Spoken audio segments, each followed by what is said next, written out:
존경하는 국민 여러분, 독도는 우리 땅입니다. 우리 헌법 제3조는 대한민국의 영토는 한반도와 그 부속도서로 한다 라고 되어 있습니다. 독도는 바로 그 부속도서 중 하나입니다. 역사에도 기록되어 있습니다. 1454년 세종실록 지리지에 등장합니다. 강원도 울진 현조에 울릉도와 우산도가 속해 있다고 되어 있습니다. 팔도 청도는 독도를 그린 가장 오래된 우리 지도입니다. 1531년에 나왔습니다. 프랑스 왕실 지리학자 당빌이 만든 조선왕국 전도라고 있습니다. 1737년에 제작되었습니다. 여기에도 독도가 조선 영토임을 명확하게 표시해 놓았습니다. 그럼에도 일본은 독도가 몹시 탐났나 봅니다. 제국주의 일본이 한반도를 병탄할 때 처음 빼앗은 곳이 독도입니다. 1945년 해방되면서 독도는 대한민국 영토로 수복되었습니다. 그런데 일본은 여전히 독도를 자기 땅이라고 주장합니다. 소위 다케시마가 일본 땅이라는 거짓을 제 나라 학생들에게 버젓이 가르칩니다.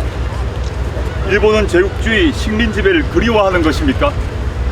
대한민국의 해방을 부인하고 식민지 영토권을 주장하는 것입니까? 일본이 독도 점유권을 주장하는 한 침략과 전쟁, 학살과 수탈, 독립투사 고문과 투어, 강제징용과 위안부 동원, 이러한 일제의 잔혹한 전쟁 범죄가 정당했다고 주장하는 것과 같습니다. 일본에 경고합니다. 이제 그만하고 진심으로 사과하십시오. 존경하는 국민 여러분, 더 기가 막힌 일이 일어나고 있습니다. 바로 윤석열 정부의 행태입니다.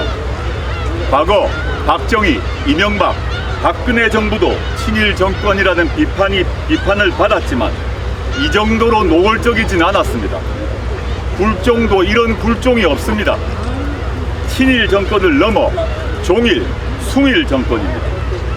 윤석열 대통령은 후보 시절 과거사는 과거사대로 우리 후대가 역사를 기억하기 위해 진상을 명확히 해야 한다 라고 말했습니다. 위안부 문제에 대해 꼭 사과를 이끌어내겠다 라고 했습니다. 하지만 당선된 후 돌변했습니다. 윤석열 대통령은 지난 4월 워싱턴 포스트와 인터뷰했습니다. 이렇게 말했습니다.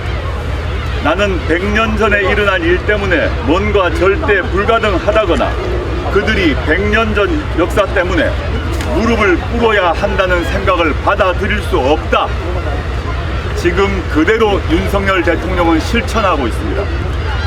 2019년 대법원이 일제 강원동원 강제동원 피해에 대해 일본 기업이 직접 배상하라고 판결했습니다. 한일 정부 간 대립이 격화되었습니다.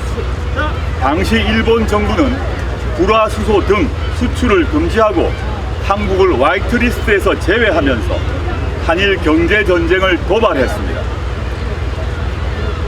국내 여론이 갈릴 때 저는 입장을 공개적으로 표명했습니다.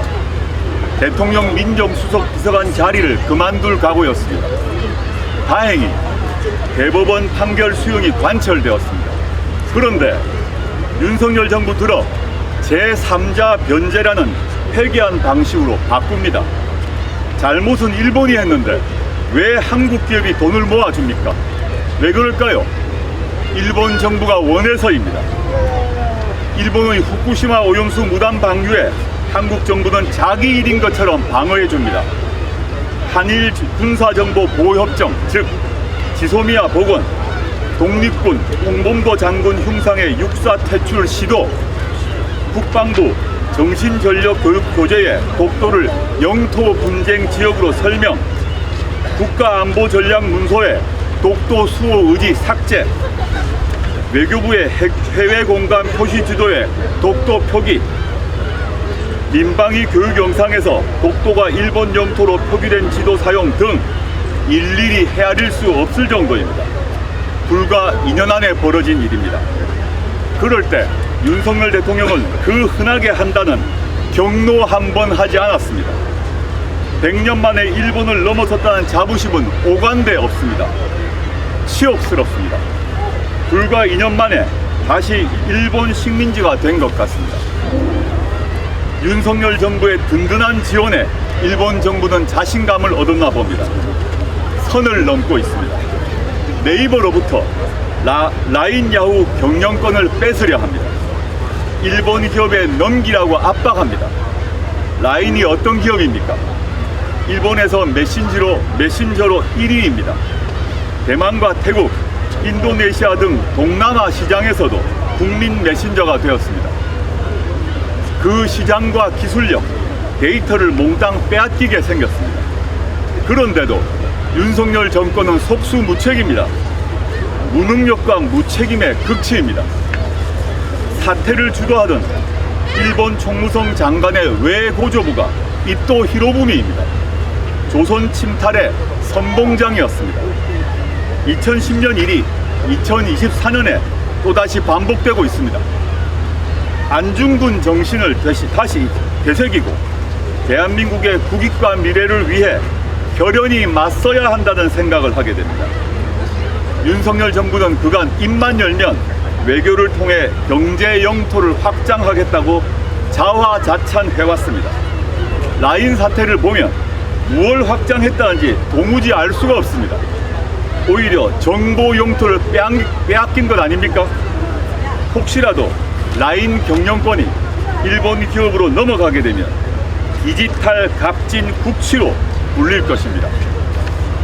네이버가 어떤 결정을 내리든 우리 혁신당은 왜 사태가 이 지경이 되었고 윤석열 정부는 그동안 무엇을 했는지 국정조사를 통해 철저히 규명하겠습니다. 묻고 싶습니다. 윤석열 정부는 그간 일본과 외교에서 무엇을 얻었습니까? 일본 총리와 친구 맺기, 오므라이스 접대 받기가 전부 아닙니까? 국민의 한 사람으로 수치스러워 고개를 들지 못하겠습니다. 역대 최악의 친일 정권, 매국 정부입니다. 윤석열 정권은 취임 선서대로 국가를 보위하고 있습니까? 국익, 국토를 수호할 의지가 있습니까? 아니면 능력이 있습니까? 의지와 능력이 없다면 그만두어야 합니다. 윤석열 정권은 그리고 윤석열 대통령은 지금이라도 국익과 국토 수호 의지를 분명히 하시길 바랍니다. 대통령실과 정부에 있는 을사오적 같은 내국노를 모두 찾아내 내쫓아야 합니다. 어떤 대가를 치러도 일본과 친해야 한다, 이렇게 말하는 이들은 이완용 같은 친일 내국노들입니다. 독도를 자기 땅이라고 주장하는 일본에, 강제징용을 부인하는 일본에, 라인을 빼앗으려는 일본에 분명히 경고하십시오. 함께 오므라이스를 먹은 일본 총리에게 전화를 걸어 앞으로 또 그러면 상응하는 조치를 하겠다고 경고하십시오. 우리 국민의 자존감, 우리 영토와 주권을 지킬 의지와 능력이 없으면 스스로 결단하십시오. 지금 기조가 계속된다면 윤석열 정권은 매국 정권으로 역사에 기록될 것입니다. 감사합니다.